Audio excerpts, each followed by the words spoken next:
Good morning, everyone. I don't know when this video is going to be published, but right now in Washington, D.C., where I live, it is morning. And whether or not you spell morning M-O-R-N-I-N-G or M-O-U-R-N-I-N-G, both of those spellings are appropriate.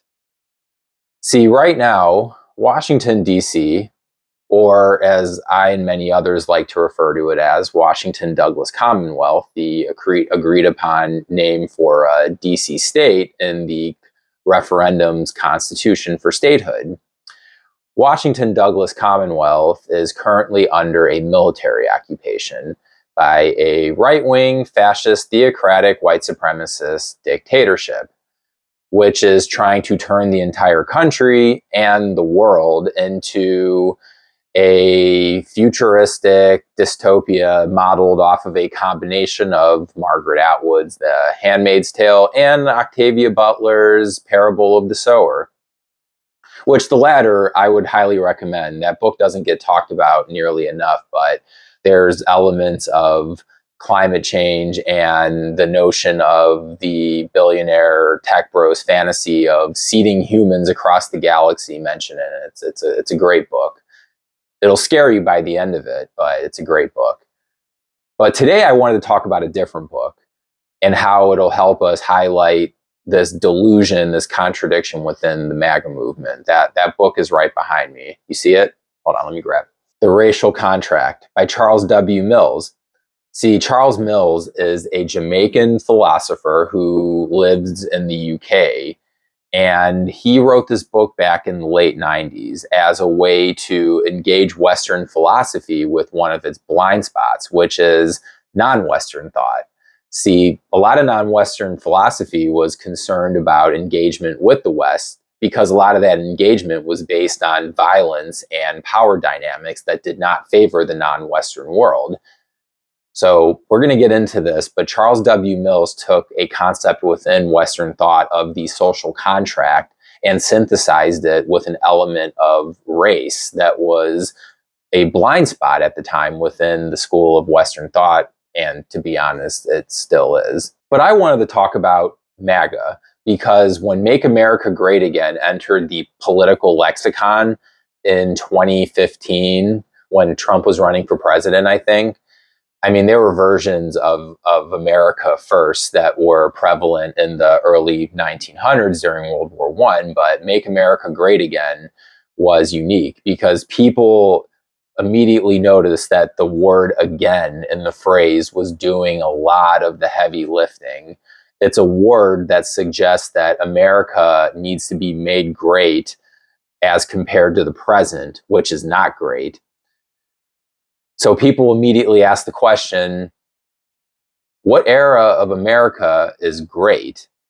Because newsflash to MAGA, if you go back in history, the farther you go, the worse the narrative gets for you. What era of history were they talking about? Pre-Civil Rights Act? Pre-Jim Crow?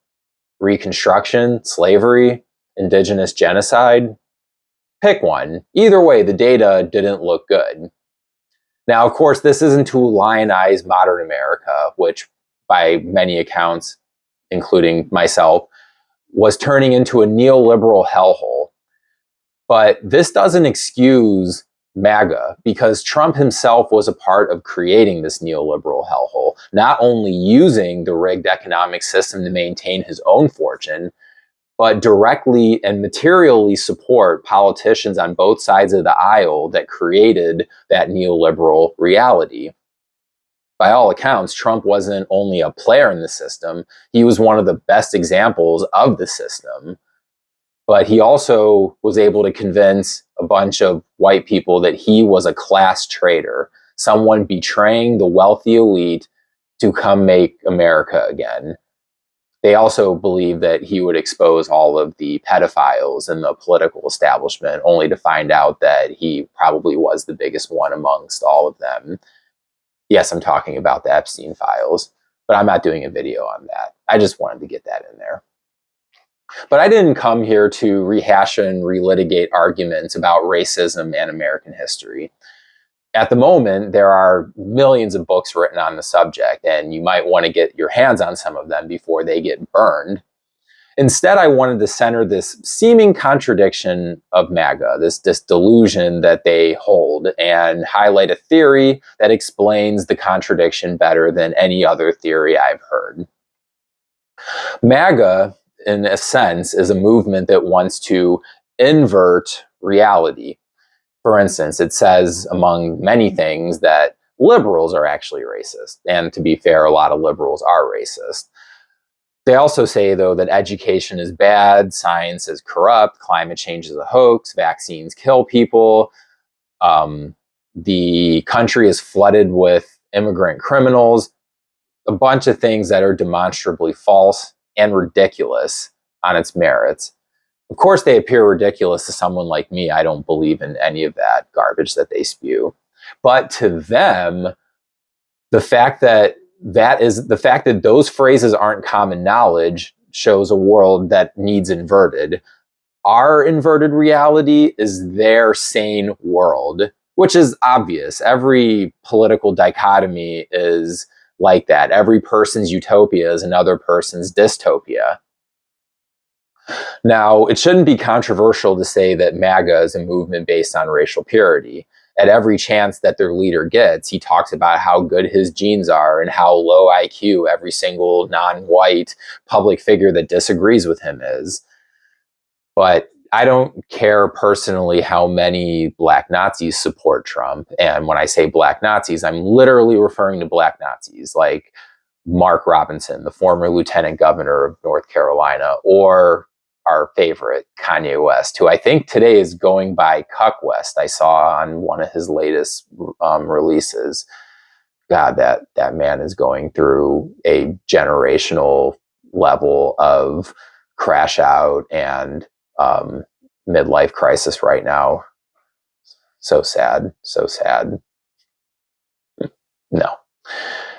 But MAGA kind of has to accept the reality of what America was. They can't have their cake and eat it too. And they acknowledge this. They know that America's history is not great for their narrative. The reason we know this is because of how they rail against the teaching of critical race theory. The fact that they don't like critical race theory being taught shows that critical race theory is teaching something correct that goes against their narrative. Getting rid of critical race theory allows them to invert reality once again by creating a history of America to return to, but one that is based in an idealized myth as opposed to material reality. If you get rid of teaching about racism, then there is a vacuum in which a non-racial history of America can fill that void. That's the only way MAGA can be successful. Because in a material reality where racism was a factor in history, their inverted reality can only be successful by inverting racism. Which brings us back to this book. See, Jamaican philosopher Charles W. Mills talks about Western philosophical thought with the notion of white supremacy, which he not only considers the dominant political ideology globally, but the dominant political system itself. He engages this theory through the use of contractarianism. Basically, he takes the idea of the contract in social theory and applies it to race.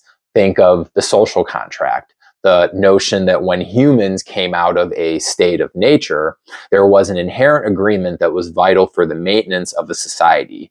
Whether people literally agreed or signed on didn't matter. It was about the so-called implicit principles that separated humans from barbarism, according to this theory. Now, there's a lot to unpack there, but the entirety of the thesis itself isn't important for our purposes here. Instead, let's focus on a specific passage of the book that I think describes the MAGA contradiction to a T. But first, I'm going to distract myself again and talk about the Declaration of Independence. Right now, a copy of the Declaration of Independence is hanging in the Oval Office. Apparently, when MAGA talks about making America great again, this is part of what they are referring to. A document that outlines in plain English, literally, all the issues a bunch of colonizers had with a king, basically the Uber version of a colonizer. The irony here isn't that such a document is sitting that close to a modern day king, but the declaration itself, because the document contains a lot of language regarding equality and expresses disdain for the old feudal order. But equality for who? Well, at the time, it was men mostly, and really it was white men. White women at the time weren't considered equals, but they were at least granted personhood. See, Western culture at this time blatantly considered non-white people to not be included in the category of man. As Charles Mills states, the color-coded morality of the racial contract restricts the possession of this natural freedom and equality to white men. Natural freedom? What the hell is this? Charles Mills says that natural freedom is the freedom and equality of all men in the state of nature. We're returning to that concept again. We're talking about pre-society inherent arrangements. Some see the state of nature as barbarism. Others just see it as a society without laws. But to understand it further, he quotes John Locke at length.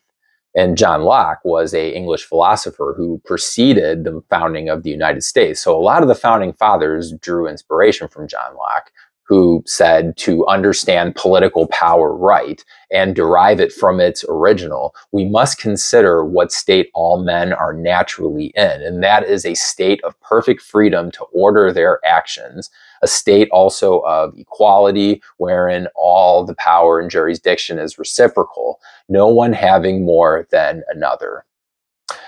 Great. The founding fathers had this wisdom right in front of their face.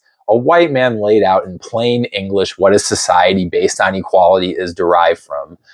Whew, thank goodness that wisdom was taken to heart. But again, upon America's founding, it was a society that was far from equal. For Black people, Indigenous Americans, early America was a racist, fascist hellhole.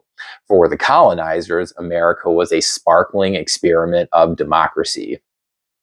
This contradiction and inversion of reality makes sense when you consider that the dominant class in this society, white settlers from Europe, were creating a society based on principles they themselves seem to have no grasp of.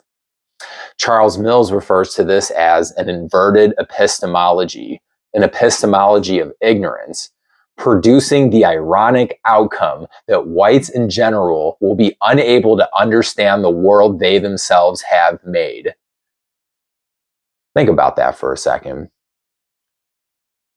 MAGA flat out rejects any notions of equality. They rail against practices of DEI or any kind of affirmative action. They don't recognize these qualities as useful qualities. They don't recognize these policies as useful because to them, these policies shouldn't exist. Society to them was always equal because America was founded on principles of equality as they wrote it. In their inverted epistemology, these policies are racist against white people because white men were the only men that were entitled to the equality and natural freedom discussed in the Declaration of Independence in the first place. As soon as MAGA, as a collective, found out what democracy really meant, they started to reject it. You literally had Trump supporters talking about America needs a dictator. But I want to go back to the word epistemology, which is doing some of the heavy lifting here, and not assume that everyone knows what that means. Epistemology is a branch of philosophy that studies knowledge itself. It is primarily concerned with how we acquire knowledge and what modes of thinking we use to figure out how we know what we know. Some examples of epistemology include empiricism, or how we know things through our sense and experience, or rationalism, which says we know things through reason and logic. There are more cultured epistemologies, historical epistemologies, that depending on where you are in history or where you're at in the world, the way in which people determine how they know things is different. So going back to MAGA, in a rational world, the definition of a free and equal society would include everyone. The fact that these white settlers created a society based on the principles of freedom and equality, but failed to include everyone, demonstrates a cultural lack of understanding of these principles. If their version of free societies are based on these principles, it should come as no surprise that every inch of the world touched by European colonization produced less than equal societies. Now, this isn't to lionize or glorify organic societies, but think about this for a second. It was Western society that stumbled upon ethics of justice and equality, and they even had an enlightenment, a so-called enlightenment, where these principles came into practice. But when it came time to create societies with diversity, they did the exact opposite. White people in this country were living in an idea of a free society created by people who didn't understand what a free society was. Now, when these same white people found out an actual free society meant that they would no longer be centered, we got MAGA. Voila. So, here's my word of advice for white people in the age of MAGA, or at least the ones who are willing to listen. Stop being white. Instead, start being organic. No, I'm not talking about the food you put into your body. I am talking about your sensibility. Now, this advice might seem odd at first, but bear with me. I promise there's a point to this. So look at nature and see the variety out there. There's a variety of species, a variety of colors, sounds, smells, experiences. Nature is filled with variety. It's filled with diversity. Diversity is something that nature strives towards. It's the reason that through evolution, single-celled organisms became all that we see today. Now, real quick, I want to talk about Robin Wall Kimmerer, who is an indigenous ecologist. She talks about how Earth can teach humans how to be human. Now, she was referring to this within the context of the philosophy of her tribe, but this lesson could apply to all people, because if we did learn from the Earth how to be human, we would learn concepts of reciprocality, reciprocation, reciprocity. I think reciprocity is the right word. We would learn reciprocity. We would learn sustainability, among other things. Now, Kimmerer also spoke of this in the context of needing colonizers to develop indigenous sensibilities. I'm personally not going to use that term. Instead, we're just going to stick with calling it organic sensibilities, since we're not 100% sure how colonizers should be engaging with the word indigenous in describing themselves.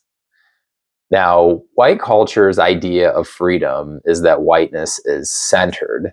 They believe everything outside of Western culture is a threat to civilization, because to them, white people are the pinnacle of civilization. This is why diversity cannot include this manifestation of white people.